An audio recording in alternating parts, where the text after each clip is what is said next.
Bueno, como bien me ha presentado Juan, pues colaboro bastante con el colegio en algunos temas especialmente relacionados con BIM, con el consejo, especialmente relacionados con BIM y bueno, recientemente hemos dado un curso sobre BIM, conceptos de BIM y además orientado al manejo de una herramienta concreta que ha sido el Revit, ¿no? Hicimos un edificio industrial desde la estructura, pasando por la arquitectura y por las instalaciones.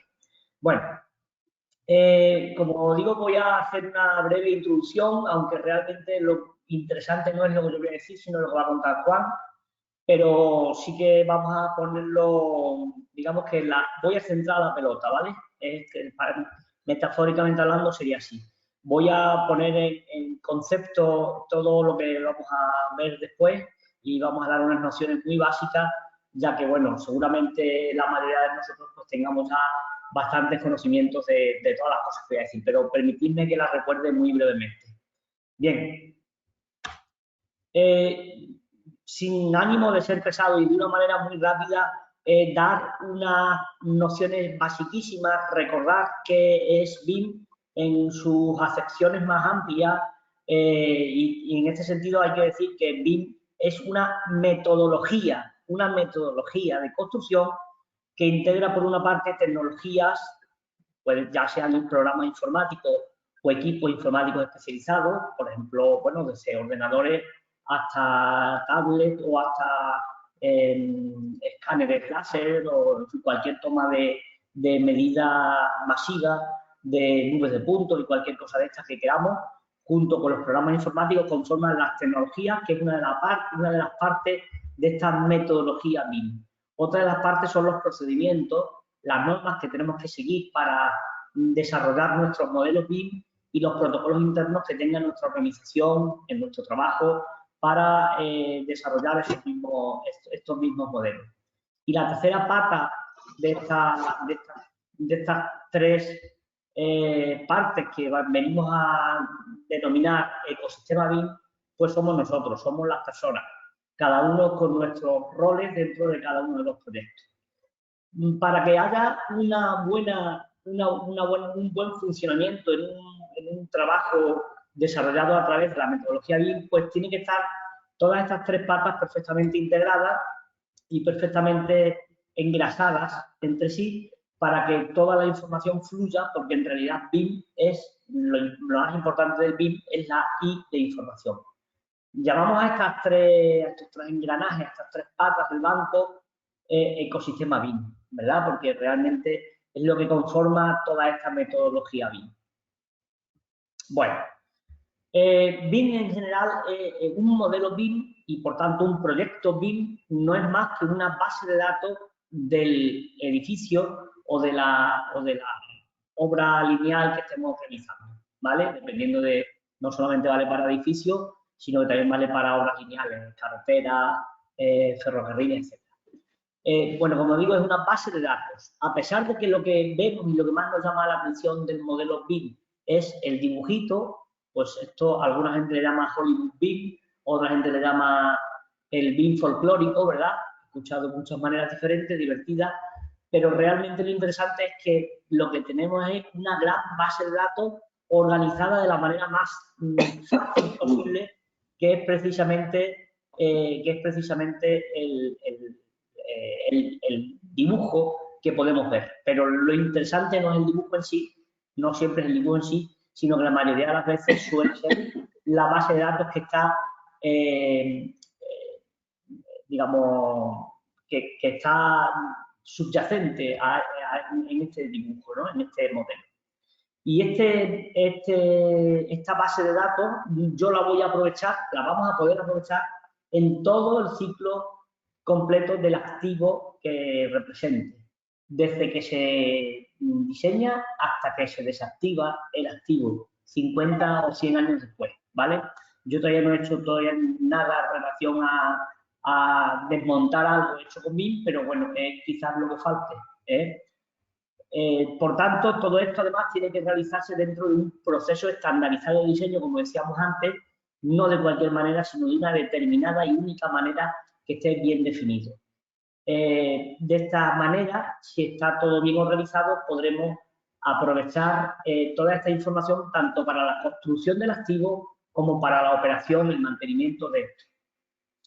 No por poco innovadora, deja de ser interesante ver este esquema donde se ven las distintas fases por las que puede ir pasando un activo y, bueno, pues recordar que en cualquier punto podemos nosotros hacer uso de nuestro modelo BIM, de nuestra base de datos BIM.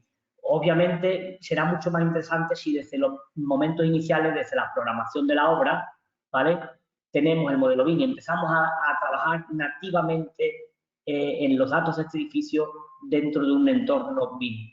Pero en cualquier caso hay muchas empresas de grandes activos que ya tienen hecho su edificio, pero que sin embargo quieren disfrutar de tener organizados todos los datos de este activo dentro de un entorno BIM. Y entonces, pues no es raro ver que empresas que tienen muchos activos, ya digo, pues a pesar de que ya esté hecho el edificio, pues para la fase de operación y mantenimiento modelen su edificio en BIM para trabajar y para aprovechar las ventajas que esto da.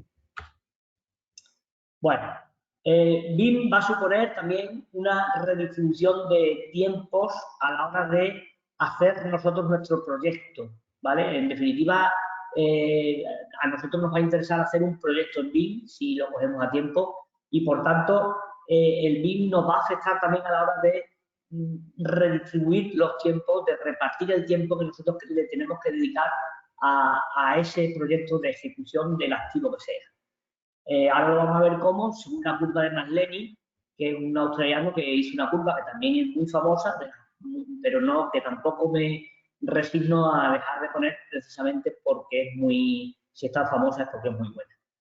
Y bueno, cuando a mí me preguntan qué es BIM, alguien neófito del tema, pues le digo que BIM es como construir dos veces, como tener hacer un primer edificio, un primer ensayo del edificio en el ordenador, darme cuenta en el ordenador de los errores que tiene ese edificio en el diseño, ese proyecto en el diseño, y corregirlo después para que el edificio que haga ya de verdad la segunda vez, ya no es el prototipo, sino la segunda edición de ese edificio, el real, pues ya no tenga esos defectos que haya podido haber cometido en el diseño original. Esto se conoce como Virtual Design and Construction, que bueno, en definitiva es maquetar, es un gemelo digital. Nuestro diseño es un gemelo digital del modelo real que vamos a tener al final en la obra. Esta es la gráfica que digo, esta está sacada en honor a la verdad, está creado por lo he sacado de un artículo del Spanish Journal of BIM, que es una revista, la primera revista en español del mundo de investigación y divulgación del BIM, es gratuita, la edita la Building Smart Spanish Chapter, ¿vale? Y podéis acceder en la página web de la Building Smart, podéis acceder al histórico de todos estos artículos. Y concretamente esto lo he sacado de ahí, de esa revista, ¿no? Lo comento muy brevemente porque sé que no tengo mucho tiempo. Desde que empezamos un proyecto, desde que se activa un proyecto, estaríamos en el 0,0, digamos, de esta gráfica, y nosotros normalmente seguimos la curva amarilla donde la mayoría del tiempo se lo dedicamos a la parte de la documentación del proyecto. Se trata ahora, gracias al modelo BIM, se trata de que adelantemos esta curva hacia la curva 4, la curva que está aquí en azul marino, que es el diseño basado en BIM, y de manera que vamos a poder adelantar la mayoría de todo nuestro trabajo de las fases de documentación a las fases de diseño esquemático, las fases, podríamos decir, de anteproyecto o proyecto básico y de desarrollo del diseño. La ventaja de dedicarle más tiempo al proyecto en estas fases más iniciales nos lo dan las curvas 1 y 2. La curva 1, la verde, me habla de la capacidad que yo tengo de influir en los costes y de hacer cambios en el diseño desde el inicio, que evidentemente es altísima al inicio, y cuando ya voy teniendo mucha documentación y ya va quedando todo mucho más claro, pues cada vez voy teniendo menos capacidad de influir determinantemente en el diseño, ¿no? Y sin embargo, la curva roja pues me habla del coste que tiene cada cambio que yo haga en cada fase de este proceso de diseño y de operación. Los cambios que hago al principio, pues prácticamente son gratuitos, no me cuestan nada, unos minutos o unas horas de trabajo delante del ordenador, pero a medida de que ya está creada toda la documentación, que ya está creado todo el aprovisionamiento de materiales para construir, que se está construyendo la obra, pues cualquier pequeño cambio ya provoca grandes costes, ¿vale? Por eso, si trabajo más en fases iniciales, tendré más libertad para hacer cambios y además esos cambios me saldrán más baratos que con la forma tradicional de construir, que vuelvo a repetir, que era la gráfica amarilla, la gráfica número 3. Bueno, en este sentido, esto se puede conseguir mediante una nueva técnica también que consiste en el desarrollo integrado del proyecto, es decir, que en el proyecto intervengan todos los técnicos, intervengan incluso la administración, intervenga el promotor, todos intervengan, además coordinados en un modelo BIM, ¿vale? Para que entre todos hagamos el diseño que queremos y no hagamos ese proceso de acuerdo entre todos en fases muy tardías de la obra donde ya estamos en zonas de altos costes cualquier cambio que yo quiera hacer. Bueno, es interesante hablar de la madurez del trabajo BIM, que no de la calidad del trabajo BIM, ¿eh? No tenemos que equivocar estos términos.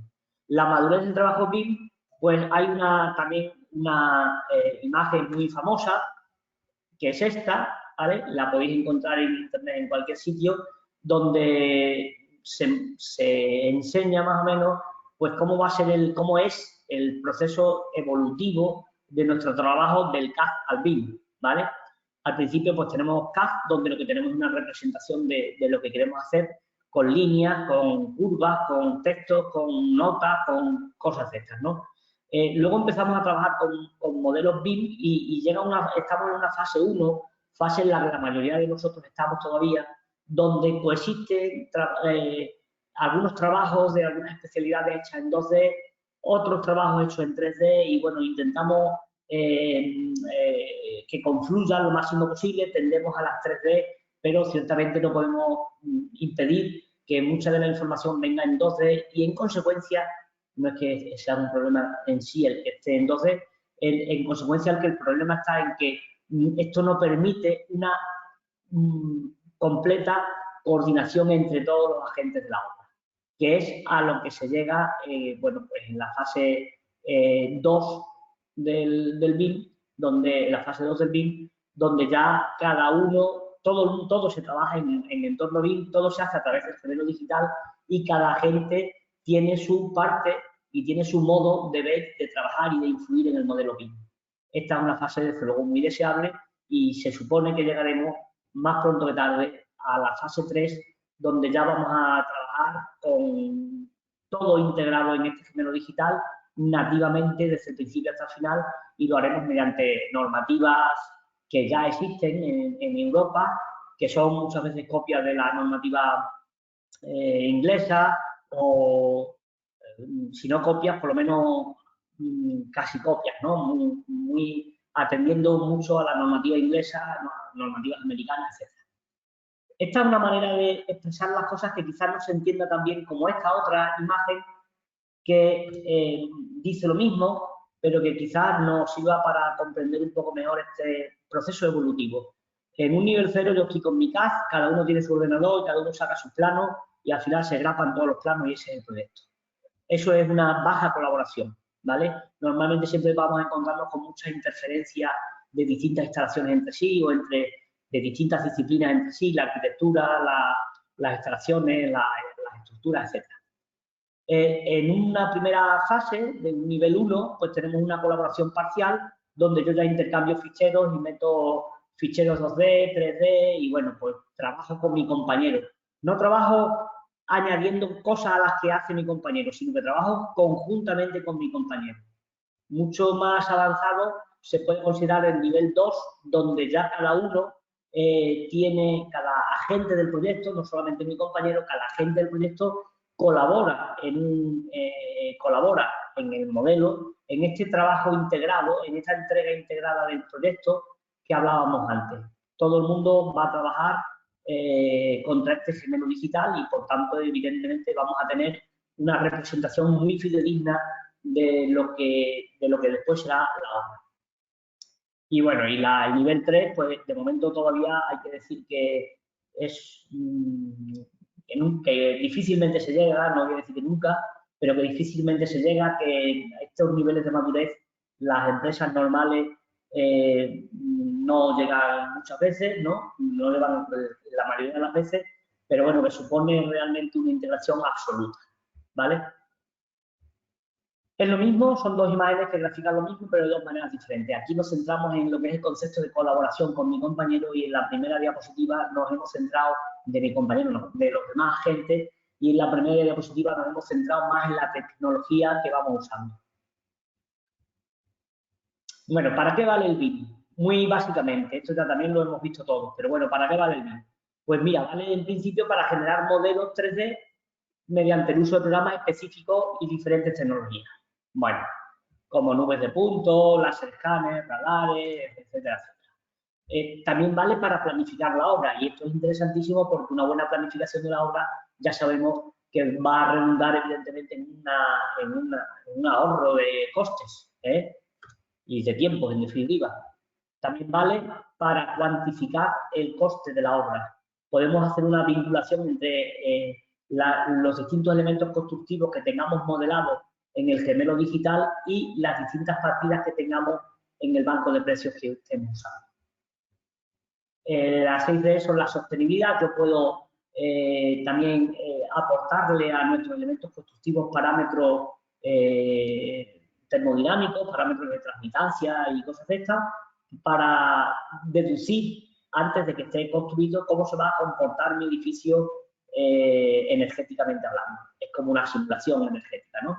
Además, esto me puede ayudar a después obtener los sellos ambientales como el LEED, el BREEAM, el Passive House, etc. Las siete dimensiones del BIM, en lo que se llama 7 dimensiones del BIM, habla de la operación y el mantenimiento de los edificios, que ya he dicho que aquí hay gran parte del pastel. En el coste total puesto en marcha para un edificio normal y corriente, pues aproximadamente el 20% está en la fase de construcción y el 80% está durante la fase de uso y mantenimiento. Por tanto, aquí hay mucho tajo económicamente hablando y quien tiene mucho coste debido al uso y el mantenimiento de activos muy potentes, pues se preocupan de tenerlo todo en BIM porque saben que pueden ahorrarse mucho dinero gracias a esta nueva metodología de trabajo. Y bueno, no está totalmente asimilado, pero la mayoría de la gente ya reconoce las 8D como la seguridad y salud de la obra. También puedo simular las necesidades de seguridad y salud laboral en el entorno del modelo BIM. Bueno, también he querido disponer aquí, esto en las fuentes de la iniciativa SPIN, donde también ha participado muy activamente el Consejo General de Colegios de Ingenieros Industriales, y cómo influye un modelo BIM en la ley de contratos del sector público para los requisitos de licitaciones públicas. Bueno, pues desde el principio, en los documentos de entrada está ya los requerimientos BIM. El que pide el activo que sea, pues si pide BIM, si quiere que vaya con BIM, que es la mayoría ya, pues tiene que tener claro qué quiere, cómo quiere usar el modelo BIM. Por tanto, tiene que establecer, que escribir los requerimientos BIM del proyecto, del gemelo digital que tengamos. ¿Para qué lo quiere? ¿Para las 3D, para las 6D, para las 5D, para todo? ¿Para qué? Normalmente para todo no es, pero evidentemente hace falta darle un uso. No se pide el BIM porque sí, el BIM se pide con una finalidad concreta y eso es lo que se quiere simbolizar aquí con este papelito gris que es el de requerimientos BIM, ¿vale? Luego todo esto evidentemente sale a licitación pública, ¿vale? La administración pública elabora el pliego y saca la licitación y este pliego lo conforman, por supuesto, las cláusulas técnicas, como siempre, pero también cláusulas BIM. Cláusulas BIM porque estas cláusulas BIM tienen que responder a los requerimientos BIM que quiere la administración pública que tenga el modelo, ¿vale? Este pliego es el que forma parte de la licitación. esto se saca a la calle y entonces el licitante pues presenta sus sobres. Tenemos un sobre administrativo, tenemos un sobre económico y tenemos un sobre técnico que lleva, además de todas las cosas que llevan los sobres técnicos normal y corriente, pues lleva un documento del que ahora hablaremos muy someramente, que es el plan de ejecución BIM preliminar. El licitante tiene que decir cómo va a organizar su modelo BIM para satisfacer las necesidades, los requerimientos BIM que el licitador ha puesto necesita, ¿vale? Ha puesto en juego con las cláusulas BIM gracias a los requerimientos BIM que hemos dicho antes. Por tanto, vemos que el BIM se integra perfectamente en la ley de contratos del sector público y que realmente, si queremos seguir licitando, pues tenemos que ponernos las pilas, ¿vale? En este sentido, BIMcheck es una gran herramienta porque precisamente nos va a servir, como van a comentar ahora, pues nos van a servir para contrastar, o nos pueden servir para contrastar la idoneidad de nuestro trabajo a estos requerimientos y a estos requerimientos que se solicitan. Bueno, ¿qué es este plan de ejecución BIM del que hemos hablado antes? Pues un plan de ejecución BIM es un documento donde se da la información del proyecto para que todo el mundo sepamos a qué nos estamos refiriendo, quiénes participan en el proyecto, de qué manera, cuál es el rol de cada uno, los contactos de cada uno, qué pinta cada uno del proyecto, etcétera. Los objetivos y metas que realmente se buscan en este proyecto, que va relacionado con lo que mostrábamos antes, con los requerimientos BIM. ¿Cómo se va a trabajar en este proceso colaborativo? ¿Os acordáis de lo que puse en la madurez del proyecto, ¿no? ¿Cómo vamos a colaborar entre nosotros, entre los distintos agentes del proyecto? Pues cómo va a ser ese proceso de trabajo colaborativo. Los recursos que vamos a tener en el proyecto, los recursos técnicos y humanos del proyecto y los requisitos IT, acordaron otra vez también de cómo presentamos el BIM como un ecosistema donde los recursos humanos y por otra parte también los procedimientos eran fundamentales, ¿verdad? Pues aquí se hace alusión a esto y tenemos un último apartado del plan de ejecución BIM que es el uso BIM, que se va a hacer con ese modelo BIM y en función de cómo se vaya a hacer, evidentemente se modelará. Bueno, aquí se puede esto graficar pues como este pequeño esquema y bueno, aquí tenemos una portada de un plan de ejecución BIM normal y corriente, ¿no? Aquí tenemos la información, aquí tenemos los objetivos, aquí tenemos work in progress, los trabajos en progreso, proceso de trabajo colaborativo, cómo vamos a trabajar, cómo vamos a compartir con un Common Data Environment, con un entorno común de datos, cómo vamos a compartir entre todos los agentes la información a través de qué recursos técnicos, informáticos vamos a podernos relacionar, ¿vale? Y qué uso le vamos a dar al modelo BIM final. Bueno, aquí tenemos distintos capítulos que más detalladamente puede recoger el plan de ejecución BIM. La información, las empresas implicadas, las personas implicadas, los objetivos BIM, como ya hemos dicho, los roles de cada persona que va a trabajar aquí, con sus responsabilidades de cada uno y con sus privilegios, ¿no? Cómo vamos a diseñar el proceso de trabajo, cómo vamos a intercambiar la información entre los distintos agentes entre sí, cuándo y cómo se van a entregar por partes del proyecto. Ya no se entrega el proyecto finalmente terminado, sino que se va entregando por lo que se llama entregables, deliveries en inglés también, ¿vale?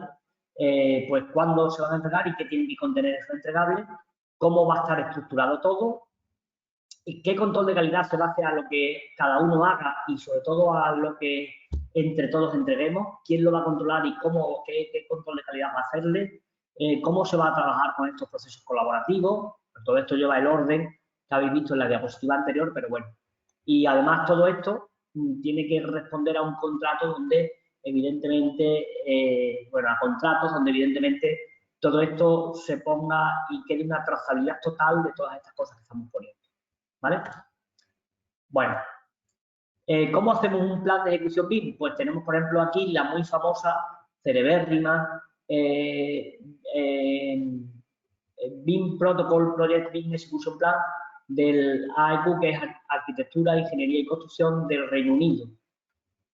Aquí tenemos la normativa que se puede buscar en Internet.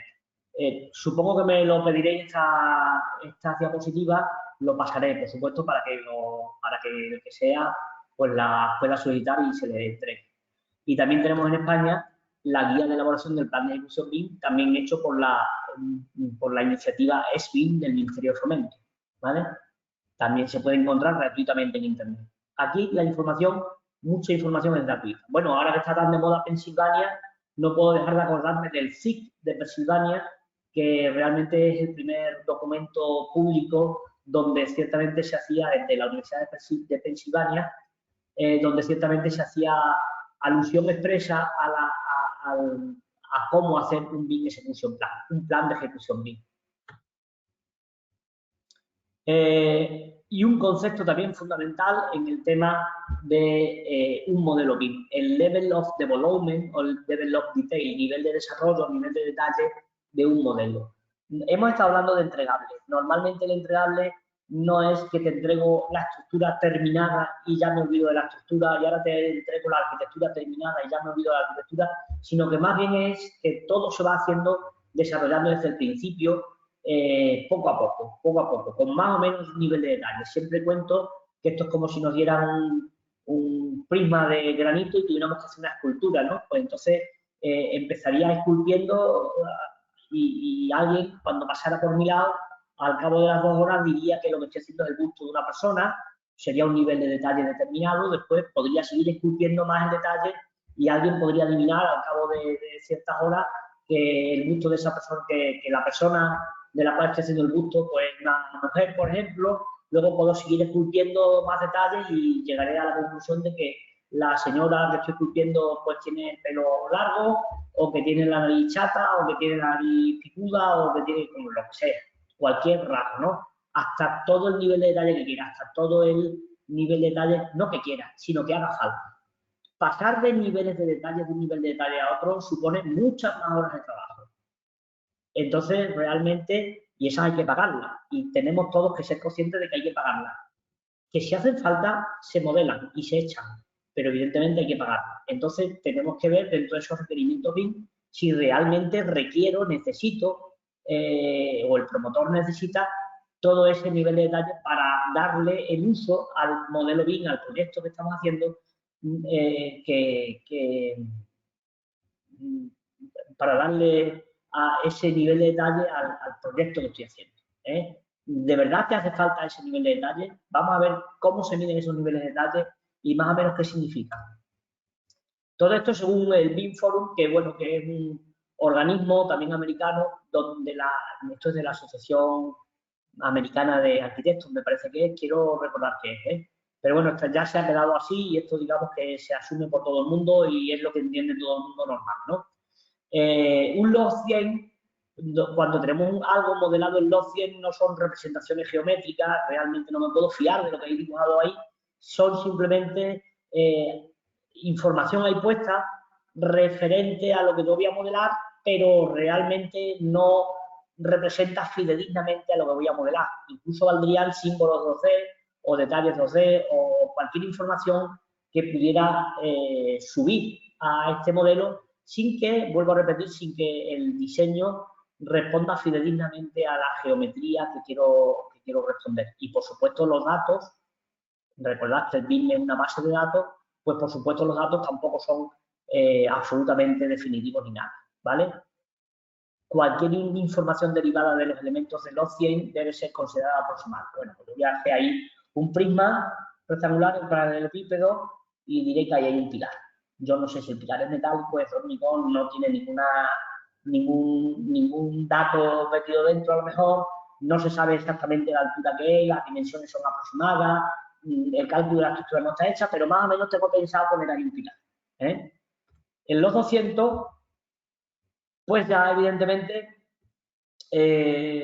son elementos, son marcadores de expresión genéricos, ya digamos que ya tengo más claro que ciertamente hay un pilar, incluso ya puede ser reconocible como los componentes que representan. En este caso, por ejemplo, ya puede ser reconocible como un pilar metálico, una doble T, ¿vale? O una H. estos volúmenes pues me pueden servir para reservar espacio, pues decir, cuidado que aquí va a haber un pilar, ¿eh? Aunque yo todavía tampoco tengo calculada la estructura, ya he decidido que va a ser un pilar metálico, que va a ser un pilar en H, pero todavía no sé si va a ser un H de 200 o va a ser un H a 300, no sé, ¿eh? Toda esta información pues tiene que ser considerada pues como una tentativa. Si esto es un anteproyecto, pues esto podría estar al nivel de proyecto básico, ¿vale? Donde no he calculado todavía la estructura, pero más o menos tengo idea de cómo tiene que ir el proyecto. Un log 300, que sería el siguiente nivel, aquí ya sí la cantidad, el tamaño, la forma, la ubicación y la orientación del elemento, tal y como se diseñó, se puede medir directamente desde el modelo sin hacer referencia a información no modelada. Es decir, yo puedo medir con el programa que yo use y decir que aquí hay 171, pues entonces esto es un HA 180, ¿vale? 171 milímetros, pues esto es un HA 180. No hace falta que me vaya a los listados del cálculo ni nada de esto, porque esto ya está en su verdadera magnitud. Aquí ya se ha modelado correctísimamente, como correctamente. El origen del proyecto ya está totalmente definido y el elemento está perfectamente ubicado dentro del proyecto. Con lo cual, ahí ya sí que está ese elemento y no otro, ¿vale? Es un nivel, evidentemente, de detalle ya bastante más avanzado. Sin embargo, todavía, por supuesto, no hay más. El log 350 es parecido a esto, ¿vale? Pero incluso ya tienen modelada la relación de este elemento con otros elementos constructivos cercanos o referenciados o, digamos, aledaños a este pilar. En este caso, por ejemplo, a la cimentación, pues yo ya tengo aquí la placa de anclaje del pilar a la cimentación. Ya sé cómo se va a relacionar esta pieza con la pieza que tiene debajo, con el elemento que tiene debajo, que sería la zapata, la losa, lo que sea, ¿vale? Esto ya es un nivel de detalle muy bueno porque aquí ya ha probablemente intervenido, para hacer esto probablemente ya deba intervenir el contratista que diga realmente cómo se tiene, si acaso no lo sabemos, o que cerciore que realmente así es como quiere conectar este elemento, ¿vale? Así es como quiere conectar este elemento. Bueno, un paso más allá también lo hay en los 400, donde aquí ya no solamente es que se hace con total precisión, sino que de aquí se pueden obtener ya los planos de fabricación para ese contratista. Normalmente el promotor no requiere este nivel de detalle, no lo requiere porque realmente es que le da igual. Le da igual, el contratista se tendrá que hacer sus planos de fabricación, ¿vale? Por tanto, nosotros los ingenieros no tenemos por qué llegar normalmente a este nivel de detalle, pero cada licitación es un mundo y los usos que se le pueden dar pues, pueden ser muy diversos. Y a veces, muchas veces, concretamente en estructura metálica, cuesta ya poco realmente pasar de un log 300 a un 400, ¿vale? Cuesta relativamente poco. No así con otras instalaciones, ¿eh? Por ejemplo, con instalaciones de conductos y tuberías y tal, pues a lo mejor ya puede suponer bastante más trabajo. ¿Hay más del log 400? Aquí ya está todo hecho. Pues sí, hay más. Está lo que se llama el log 500, que es exactamente igual que el log 400, idéntico, pero ya no es lo que yo proyecto hacer, sino que ya el log 500 es con este nivel de detalle lo que se ha hecho. El estar detrás de la obra, vigilando lo que se ha hecho en cada detalle, en una obra grande, pues hace falta, haceros a la idea, hace falta un ejército de personas que estén vigilando a cada cuadrilla de operarios y que esté tomando nota de cómo va evolucionando el modelo BIM, si se va haciendo con respecto, como está puesto aquí en el blog 400 o de otra manera, o se ha tenido que hacer algún cambio, ¿vale? Entonces, esto es un as-build al más mínimo detalle. Y esto, evidentemente, como digo, requiere una ingente cantidad de trabajo y, en consecuencia, cuesta una ingente cantidad de dinero. A veces se pide un loss sin saber lo que es, no se paga, no se da presupuesto para hacerlo y casi que los que licitamos damos por hecho de que esto no se va a pedir. Pero cuidado porque alguna vez nos podemos meter en algún lío. Bueno, un pequeño ejemplo. Esto es un detalle de una estructura hecha con CIPE, por ejemplo, que tiene un nivel de detalle, pero si luego me lo paso, por ejemplo, a tecla, pues aquí ya tengo dónde voy a conectar cada pieza, cómo va a estar soldado, los tornillos, puedo medir, por supuesto, cada rigidizador, puedo hacerlo todo al más mínimo detalle, ¿vale? Por ejemplo. Otro ejemplo, y con esto ya voy terminando, pues esto es una pieza prefabricada de hormigón que está aquí a los 200, digo, pues va a tener más o menos esta forma. En un los 300 ya soy capaz de decir que aquí tiene alguna mueca, pues para asir la pieza esta, por asirla por ahí, o para manipularla por ahí, o para lo que sea, ¿vale? Con un LOT 350 ya incorporo pues estos asideros o estas conexiones con el exterior, o digamos las conexiones para poderse montar esta pieza, y con un LOT 400 ya incluiría la ferralla, la armadura activa o pasiva que tuviera esta pieza de hormigón, que parece una pieza de hormigón pretesa, ¿vale? Pues son distintos ejemplos de qué suponen estos LOTs. Bueno, y como me han pedido que sea breve, pues ya termino, pero no sin antes comentar que lo que, como he venido diciendo, aquí en el Consejo General de Colegios de Ingenieros Industriales impartimos un curso a principio, hace justo ahora un año que empezamos, de cómo trabajar con Revit en este caso, ¿vale? Esto, la verdad es que la convocatoria tuvo muchísimo éxito, se apuntaron unos 1.500 entre colegiados y no, entre unas 1.500 personas, y de ahí pues salió la idea de hacer este libro que ya está en la calle, que acaba de salir a la calle. Se puede buscar en Amazon, se puede buscar en la librería del pueblo, se puede buscar, que si no está lo pueden pedir porque es de la editorial Anaya Multimedia. En este libro se escribe el curso que allí se dio con videocurso.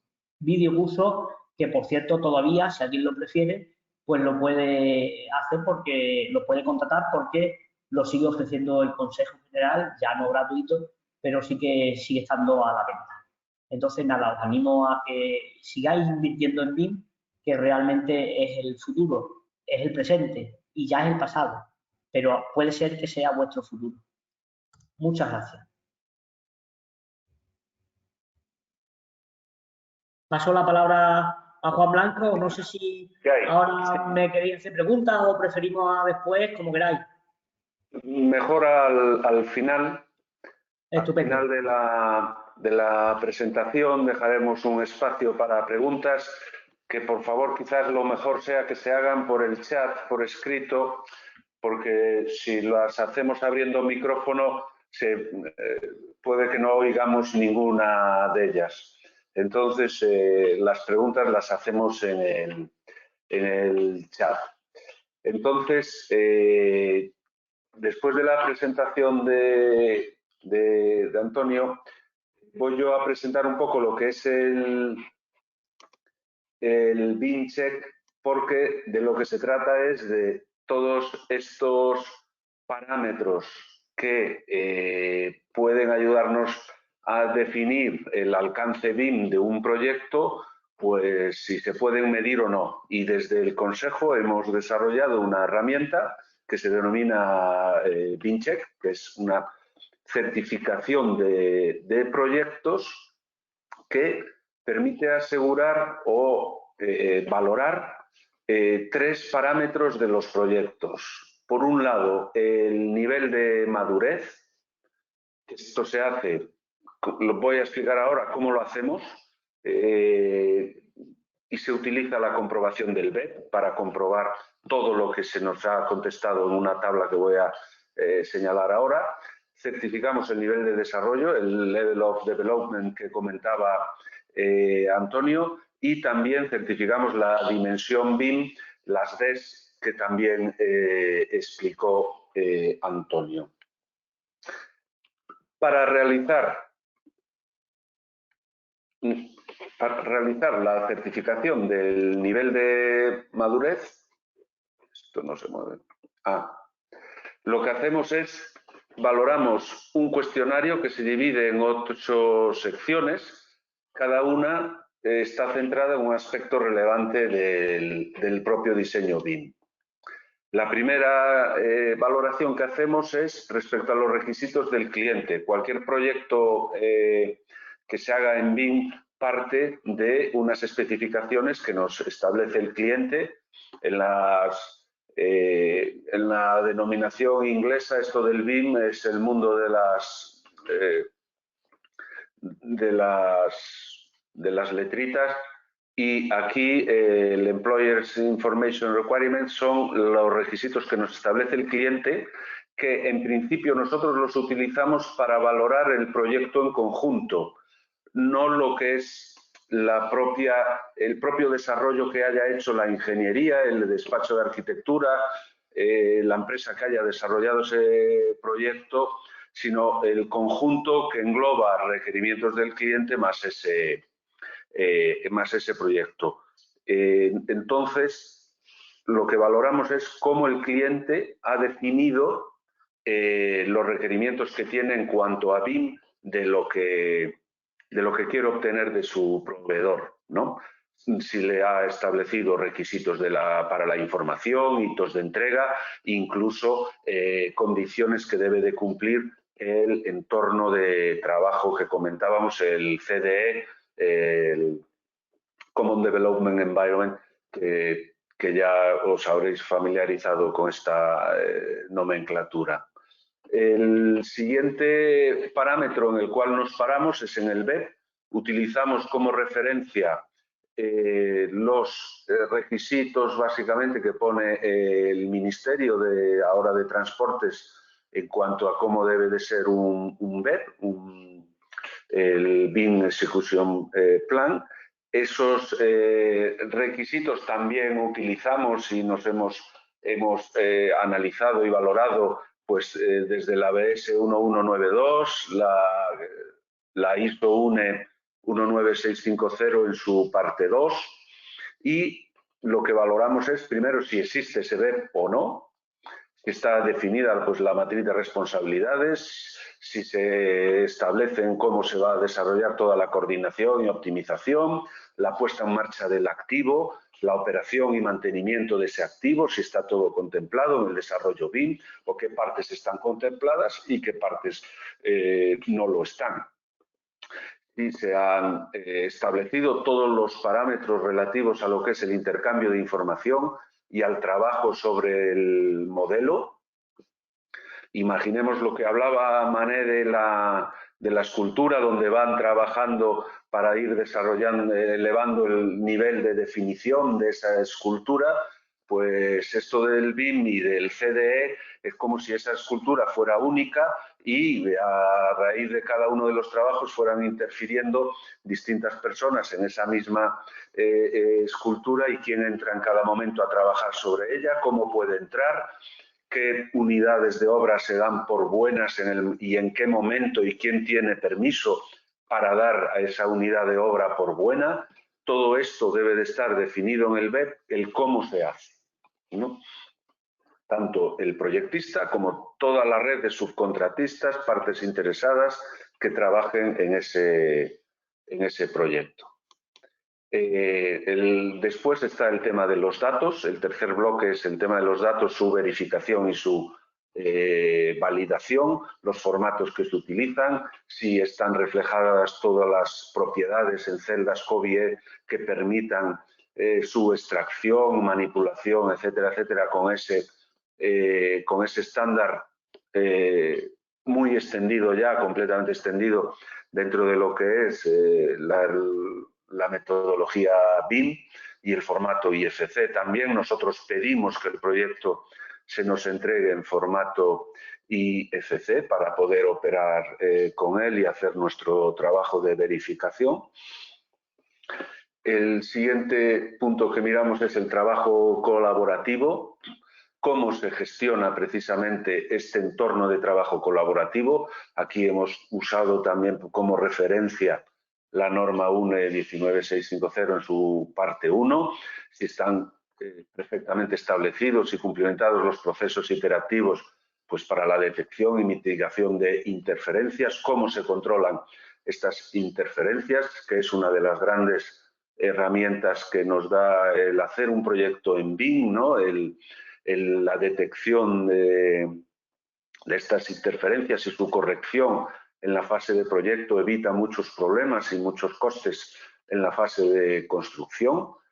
Después también la identificación de posibles riesgos durante el proceso de trabajo y si el BIM está todo perfectamente, la coordinación de todos los elementos que trabajan durante la construcción del activo están perfectamente contemplados. Hay que tener en cuenta que nosotros nos podemos encontrar que se quiera certificar con BIMcheck un proyecto que ya está construido, que está en fase de construcción. Y además el BEP, hemos visto que nosotros valoramos que en el BEP se contemple el desarrollo BIM en la fase de construcción, por lo tanto se nos pueden traer proyectos que ya estén construidos para que veamos si efectivamente durante la fase de construcción se han contemplado los parámetros necesarios que establece la metodología BIM en estas normas de referencia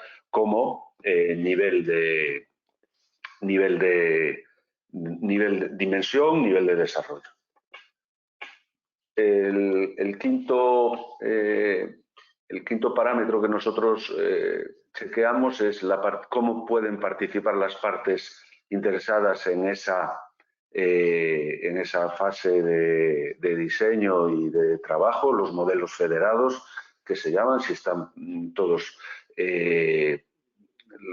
perfectamente integrados dentro del CDE y existe todos los parámetros necesarios de acceso, componentes, etcétera, etcétera, y hasta qué nivel estamos llegando en este desarrollo de las partes federadas en las distintas disciplinas que participan dentro del proyecto. Ahora lo que chequeamos en el siguiente paso es precisamente esas disciplinas, si están perfectamente especificados los límites entre ellas, si los modelos, cada subcontratista que está desarrollando una determinada disciplina está trabajando al nivel de detalle que requiere nuestro cliente, si los archivos que se encuentran en el CDE están perfectamente disponibles de acuerdo con los permisos que se han establecido a la hora de acceder, de dar por buena, etcétera, etcétera, una unidad. Es decir, chequeamos todo eso. Después ya aquí lo que miramos es en la parte de construcción, en caso de que, primero, si el proyecto planifica la fase de construcción, lo que sería la cuarta D de la dimensión del proyecto, y si todo eso está perfectamente integrado dentro del modelo BIM. Después, si una parte muy importante es si el modelo lo estamos usando, es posible usarlo y está desarrollado de tal modo que yo puedo hacer simulaciones en la construcción, puedo hacer pruebas, puedo hacer incluso modificaciones en el proyecto que las puedo valorar sobre el propio modelo, la repercusión económica y todo tipo de repercusiones de esa modificación, incluso desde el punto de vista de problemas durante la construcción, temas de sostenibilidad, de eficiencia energética, etcétera, etcétera, ¿no? Es decir, si todo esto está contemplado y después en la última parte es más centrada efectivamente en esta parte de pruebas, opciones, análisis de riesgos, estimación de costes, si puedo extraer de mi modelo todas las unidades de obra, ya sea en 2D, 3D, lo necesario para cada una de las etapas de construcción, mantenimiento, operación del activo. Y esto es lo que valoramos en este último grupo de datos. ¿Y esto cómo lo hacemos? Lo hacemos con una tabla que aquí no pretendo que veáis lo que pone a la izquierda, porque son las preguntas que vamos haciendo. Lo que quiero es que veáis esa tabla que está en la web, donde tenemos toda la información del servicio de BIMcheck. Es una tabla de respuestas sí, no. Así de sencillo. No hay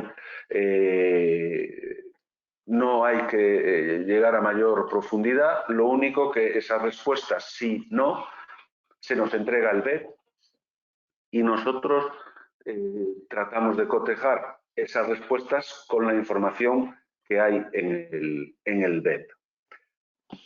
Con todas estas respuestas, nosotros lo que preparamos es una tabla que voy a tratar de enseñaros, pero tengo que compartir otra pantalla,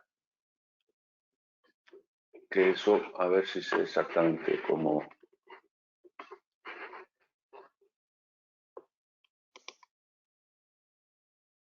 Un segundo, os enseño.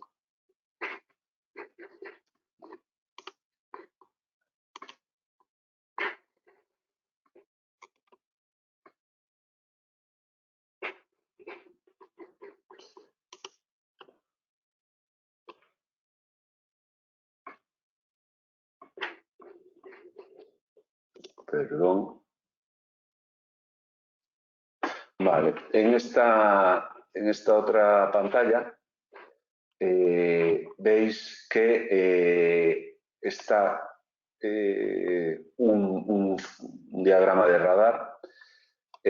Nosotros a cada una de ese grupo de preguntas tiene un determinado peso dentro de lo que es las respuestas que se nos dan. Es decir, cada pregunta tiene un peso. Ese peso, digamos, es un sí-no. Entonces, con ese sí-no se obtiene un porcentaje y con ese porcentaje nosotros en cada una de las 8 preguntas valoramos ese porcentaje en función de esas respuestas. Cada una de las respuestas que hay en cada bloque tiene determinado peso, con lo cual se obtiene un peso final. Y en base a esa ponderación que hacemos de las preguntas, digamos que una de las partes sustanciales de este sistema de certificación es pues precisamente la ponderación de esas preguntas. No os pongo la pantalla de la tabla Excel con todas las preguntas, porque eso lo tenéis en la web, en Ingenieros Industriales en BINCHEC, y ahí podéis verla con mayor detenimiento y mayor calidad y así ver el resultado, ¿no? Entonces, con esto lo que se obtiene es un certificado en el cual nosotros, este es un modelo de certificado en el cual nosotros indicamos ese nivel de madurez y todos los datos del proyecto y entregamos el radar que os decía antes, que os enseñaba aquí, en el que se puede ver un poco dónde está situada la empresa en el proyecto, perdón, en cada una de los parámetros. Aquí lo que valoramos es el cliente, o sea, la propiedad del proyecto, si tiene el EIR y todo eso que os comentaba antes. Y esto lo que nos da es un porcentaje global para lo que es el proveedor, la empresa de ingeniería, para el proyecto y para el propio cliente, ¿no? Nos da ese porcentaje que es, en este caso para el proveedor, la suma de todos estos porcentajes, porque esta parte viene ponderada, mientras que la parte del proyecto, la parte global, ya es la media de todos estos porcentajes obtenidos en los distintos bloques de preguntas. Ahora voy a ver si hago el cambio de pantalla un poco más rápido que antes para volver a la presentación.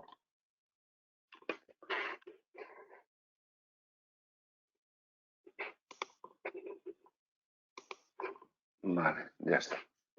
Y en función de eso, esos porcentajes que se obtienen, pues hemos establecido estos niveles en los cuales consideramos que más o menos a partir del nivel avanzado, ya estamos en un nivel 2 dentro de la norma británica, dentro de lo que explicó Mané antes de los 3 niveles, ¿no? El nivel 3 sería el nivel open, pues sería obtener pues prácticamente en nuestro caso, pues de este nivel podría llegar a ser nivel 3 o desde luego muy cercano a ese nivel 3.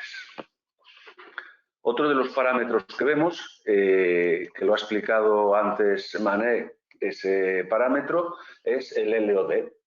No me voy a parar, porque ya lo ha explicado Mané, que es un LOD 300, 350 o 400. Nosotros, ¿cómo hacemos esta certificación? Se nos entrega el proyecto en el formato IFC. Nosotros utilizamos Navis como visualizador. Y nosotros lo que comprobamos es en una muestra estadística de las distintas disciplinas que participan en el proyecto, vamos viendo unidades de obra para comprobar pues, el nivel de desarrollo, nivel de detalle más nivel de información con estos visualizadores y comprobamos qué nivel se ha alcanzado en cada caso. Bien, pues nosotros eso lo que hacemos es no tanto decir si cumple con lo que ha pedido el cliente, sino que nosotros nos centramos en el proyecto. Si cumple o no con lo que ha pedido el cliente es un problema en el cual nosotros en principio no entramos. Nos centramos en qué es lo que ha hecho el proyectista. La otra parte que nosotros certificamos es las dimensiones que antes explicaba Mané, pues qué significan estas dimensiones, si se contempla pues la programación posible, la 5D, el control de costes y la sostenibilidad. ¿Por qué pedimos el proyecto, el formato BC3 de presupuestos? Pues porque cotejamos que ese presupuesto sea obtenido a partir del modelo, porque si un proyecto está verdaderamente hecho en BIM, a partir del modelo es de donde se obtienen las mediciones, los presupuestos que nos permiten valorar los costes y realizar todo ese tipo de modificaciones, todas esas posibilidades que genera esa segunda construcción que decía Mané. Sin entrar más en cómo lo hacemos, una cuestión que queríamos expresar es ¿para qué sirve nuestra certificación? Pues por un lado para el proyectista consideramos que le sirve para acreditar frente a terceros que los proyectos BIM están realmente desarrollados en esa metodología, lo cual le da soporte al proyectista para ser más confiable respecto a sus clientes, lo diferencia respecto a los posibles competidores, da una certificación que, bueno, el Consejo es una entidad de derecho público sin ánimo de lucro y al mismo tiempo incluso pues le permite una cierta autoevaluación a la empresa que esté en proceso de implantación de esos modelos. Otra cuestión también para la propiedad o para el proyectista le permite establecer y valorar los niveles de exigencia BIM en los concursos, en las ofertas que esté pidiendo, le permite valorar el despliegue de las ofertas que le vayan presentando, incluso esa tabla de madurez que hemos visto y que tenéis en la web con todas las preguntas, es adaptable y los pesos que damos a cada pregunta, esos pesos también son modificables en función de las especificaciones propias de un cliente dado. Es decir, podemos hacer una cierta adaptación para una determinada propiedad o para una administración pública del nivel de madurez desde su punto de vista, ¿no? Que puede tener unos requerimientos más que le dé más importancia al control a lo mejor de las partes federadas que a los permisos de acceso, no sé, por decir algo. Y otra utilidad que tiene para la administración es que le permite comprobar la experiencia real de los ofertantes o lo que llamamos pues la solvencia técnica. Y bueno, esto es todo lo que es la presentación. Muchas gracias. Ahí tenéis la web donde podéis encontrar toda la información. Y ahora, si os parece, pues pasamos a preguntas. Voy a dejar de compartir pantalla para poder ir viendo el chat. Y si tenéis alguna pregunta, ya las vamos viendo.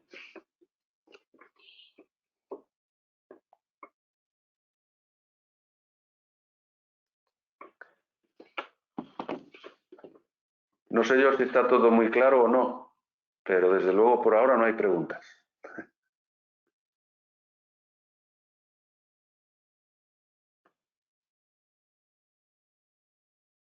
Hay una pregunta. Nos pregunta Antonio si creemos que el IFC es el estándar ya que va a quedar como estándar para la interrelación en los diversos modelos y si es un problema el gran tamaño de estos ficheros IFC. Bueno, esto quizás lo pueda responder mejor Antonio Manuel, porque efectivamente hay metodologías y hay maneras de limitar el peso del tamaño de estos ficheros IFC. Desde el punto de vista de la certificación, nosotros,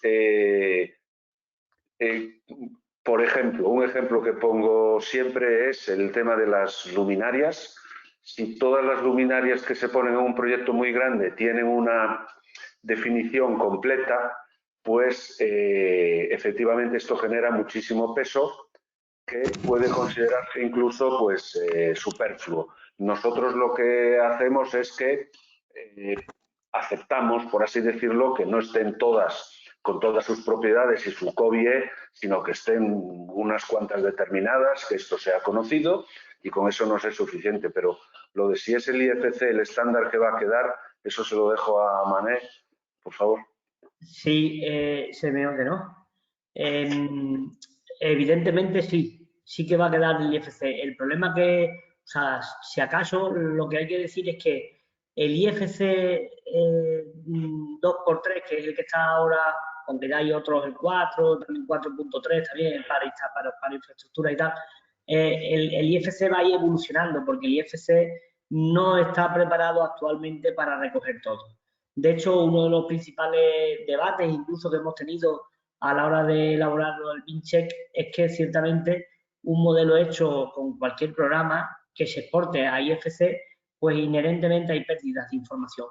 Entonces, pues esto en cierto modo es un pequeño problema, pero claro, por otra parte, el propietario no tiene por qué usar el mismo software que tú y, sin embargo, el IFC es un fichero de intercambio que todos los software que trabajan en entorno BIM lo admiten. Y entonces, en resumen, sí, por supuesto que el IFC va a ser que se quede, aunque pese mucho da igual, los ordenadores cada vez son también más potentes, tampoco es que pese excesivamente tanto más que el fichero nativo. Y sobre todo lo que pasa es que esto, pues igual que el BIM tiene grado de madurez, el IFC también va teniendo grado de madurez. Entonces, pues si ponemos por ahí grado de madurez IFC, pues veremos una gráfica donde al principio sale un bebé con pañales, luego sale un chavalito, luego sale un adolescente y luego al final, pues yo no sé en qué va a terminar, ¿no? Ponemos un huevo dorado ahí como que no se sabe lo que va a haber cuando ya el IFC sea estupendo. Pero de momento es un hándicap que hay, el que el IFC no es completo y el que el IFC no es definitivo, ¿vale? Pero sin ningún lugar a dudas tenemos que trabajar con IFC porque es el formato de intercambio aceptado por todos los programas. Poco a poco irá mejorando. De hecho, hay mucha normativa en la que ya se está trabajando para homogeneizar y para completar el IFC, aunque tenga que haber distintos IFC, incluso algunos específicos para edificación y otros específicos para el IFC Road, el IFC Rail, cada uno específico para para una aplicación determinada. Luego, con lo que dice, ¿cree que el BIM-check se puede utilizar para dirigir el plan de implantación de una empresa? Absolutamente no. No está para esto. El BIM-check no está para dirigir el plan de implementación de una empresa. Para eso, yo me permito aconsejarte que te pongas en manos de alguien, de alguna empresa que haga esto, ¿vale? Que haga esta implementación en empresa, porque esto realmente de lo que se trata es de chequear en general el proyecto, el modelo IFC. El modelo IFC generado en un proyecto, ¿vale? No tiene mucho que ver, en definitiva, con, hombre, a lo mejor si estáis haciendo alguna prueba concreta, que supongo que será por donde vas, claro, si estáis haciendo alguna prueba concreta del efecto de la implantación en un determinado proyecto, pues por supuesto que puede servir el BIM-check pues para ayudaros a saber si habéis llegado a un buen nivel o no. Pero esto, cuando lo estáis implementando, si estáis bien dirigidos, lo vais a saber implícitamente. Creo que no es que no es el uso más oportuno del BIM-check. Bueno, comenta Pileta de si tener el certificado BIM-check puede ser interesante en las licitaciones públicas. A ver, yo creo que el BIM-check, que precisamente las administraciones públicas que no tienen tiempo, vamos a decirlo así, o no tienen capacidad total de implementar el IFC en sus procesos de licitación porque tienen ya su trabajo por otra parte, pues realmente pueden depositar en BIM-check, en esta herramienta, pueden depositar su confianza de que le aportará la tranquilidad que requiere la administración pública para dar por hecho que el proyecto que él ha pedido cumple los requisitos que ellos pidieron al principio, ¿vale? No quiero chupar micrófono ni cámara, Juan. No. O sea, pero ahí tiene el certificado, razón. o sea, puedes contestar tú mejor. Desde el punto de vista de las licitaciones públicas, primero, tiene ese interés para la propia administración, tiene interés para la empresa que licita porque le permite demostrar que su experiencia BIM no se basa en sencillamente yo digo que hago un proyecto y que este proyecto es BIM, sino que hay una entidad sin ánimo de lucro que me certifica unos determinados niveles, los que sean, los que salgan, unos determinados niveles de madurez, de LOD y de dimensión en los proyectos que hago, se supone que estaban en línea con lo que requería el cliente. O sea, tiene interés para ambas partes. Para la empresa, desde luego, tiene ese que le es fácil demostrar su experiencia, y si además en el paquete de oferta dice que al final le va a entregar una certificación del consejo del proyecto que le ha ofertado con ese nivel de madurez, etcétera, etcétera, y si además consigue que se corresponda con lo que le pide la administración, pues también tiene valor. Nos pregunta Soledad López el precio que tiene el certificado, ¿no? Nosotros tenemos dos certificados, como traté de explicar, uno que es solo el nivel de madurez y otro que es el BIM-check, que es nivel de madurez, LOD y dimensión. Certificar el nivel de madurez tiene un coste de 200 euros más IVA, y el BIM-check completo son 800, independientemente de la dimensión del proyecto. Por ahora trabajamos con esos parámetros. Una pregunta que efectivamente se me quedó en el tintero es que nos hace Bernardo, si esto tiene que ver con el visado del proyecto en proyectos relacionados con BIM. Esto no tiene nada que ver con el visado, es decir, es absoluta y completamente independiente al visado. Es una certificación que no tiene repercusión, ni aquellos que estéis familiarizados, no tiene nada que ver con el seguro de responsabilidad civil, ni temas de competencias, es decir, aquí puede venir a traernos un proyecto arquitectos, ingenieros, lo que sea, porque de hecho quién es el firmante del proyecto aquí es irrelevante para nosotros. Es decir, es algo bastante amplio. Y ya digo, no tiene nada que ver, no tiene ninguna repercusión en cuanto a seguro de responsabilidad civil, ni valor administrativo en el sentido de que para que me den una licencia de primera ocupación, no tiene, me puede servir el proyecto visado, no me sirve, no tiene nada que ver. Aparte, en los casos en los que esté así establecido, se debe de visar el proyecto. María Benítez, el nivel de implementación en España en general es bajo y dentro de cada uno de los niveles BIM del modelo si quieres le contesto a María. El modelo BU-Richards es precisamente una de las gráficas que yo he presentado de la evolución del nivel de madurez del proyecto. Es verdad que en España hay muy poquísima implantación de BIM y es verdad que quienes están haciendo implantación en el BIM precisamente no lo están haciendo para España. La mayoría del trabajo en BIM que se está haciendo pues para fuera de España y la están haciendo las grandes ingenierías y las grandes constructoras que tenemos en España, que son de las mayores del mundo. Por tanto, es cierto que estas ingenierías pueden salir muy bien en la foto y las demás pueden salir muy mal, pero realmente es el estado que tienen, ¿no?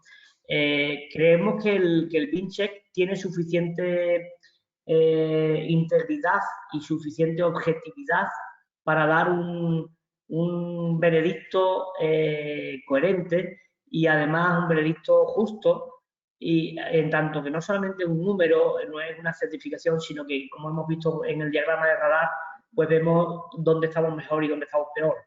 Viene a certificar exactamente dónde está el proyecto.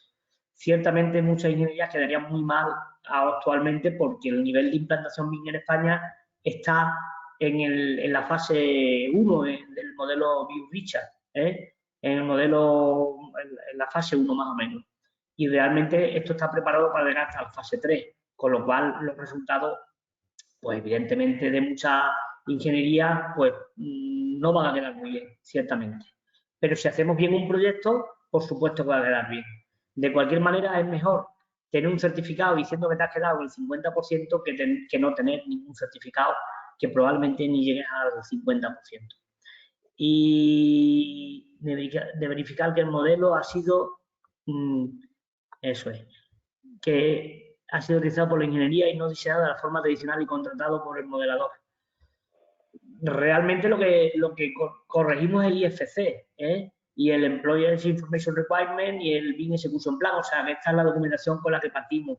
Entonces, realmente, claro, efectivamente podría existir la trampa de que se hiciera con el modo tradicional el proyecto y después se modelara en BIM. Sería una pérdida de tiempo por parte de la ingeniería, pero que sí, nosotros no nos enteraríamos de eso. Nos enteraríamos cuando viéramos los problemas que hay cuando con Navisworks hiciéramos las interferencias y tal, porque esto evidentemente canta, ¿no? Y luego, por otra parte, para la empresa... Eso a lo mejor con todas las preguntas que hacemos sobre el CDE y permisos, etcétera, etcétera, y cómo lo comprobamos, y lo que dices, la revisión de interferencias y todo eso, creo que acabaría pitando de algún modo, espero que acabaría pitando, ¿no? Que acabaría llamando nuestra atención. Pero desde luego efectivamente sería un trabajo ímprobo rehacerlo y modelarlo, hacerlo en 2D, por así decirlo, y después modelarlo. Pero bueno, trataremos de que no ocurra. Respecto a la variación de los pesos, yo comento la variación de los pesos, pero eso es una cuestión ad hoc, en un momento dado una administración o una propiedad concreta, única y exclusivamente para sus proyectos, pues nos pida esta cierta variación de los pesos, pero siempre también tratando de mantener un estándar y unos mínimos que garanticen que nos encontramos dentro de los niveles en las zonas adecuadas, porque una tabla que tampoco expuse para no ser prolijo es la explicación de cada uno de esos niveles de madurez que también tenéis en la web, en esa Excel, donde más o menos se valora todo tiempo, todas estas cuestiones, ¿no? Las entidades están incrementando. Ese es uno de los problemas que dicen los proyectistas, que por ahora el BIM supone un coste para el proyectista y realmente las administraciones parece ser que no lo están pagando como deberían probablemente porque no ven, no sé qué opina, porque no ven el beneficio que obtienen a lo largo del ciclo de vida del activo. Y ese beneficio se lo quieren ahorrar directamente. Sí, es muy triste porque realmente las administraciones públicas lo piden en BIM, no saben lo que piden, genera problemas a quienes trabajan con BIM, no usan el BIM que han obtenido en su licitación, la mayoría, y realmente lo que han hecho ha sido reducir los escuálidos beneficios que ya los posibles beneficios que podríamos obtener en una licitación pública.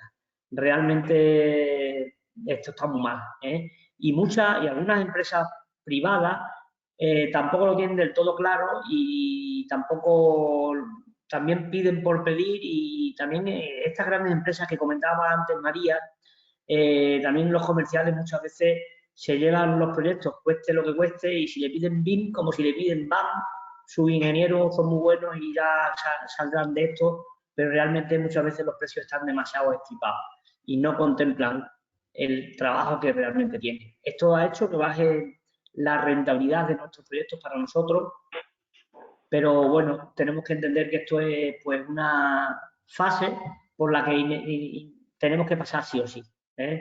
Estamos en este momento en el que el BIM lo tenemos que ir haciendo con nuestro trabajo, y llega un momento en el que cuando trabajas nativamente en BIM ya no supone un coste adicional. Tus ventajas ya no suponen un coste adicional.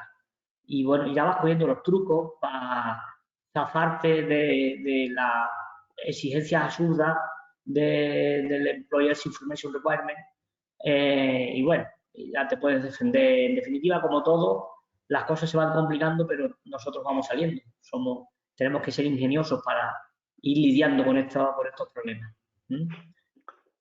Preguntas si tenemos previsto acercarnos a otros colegios para dar este servicio a través de ellos también.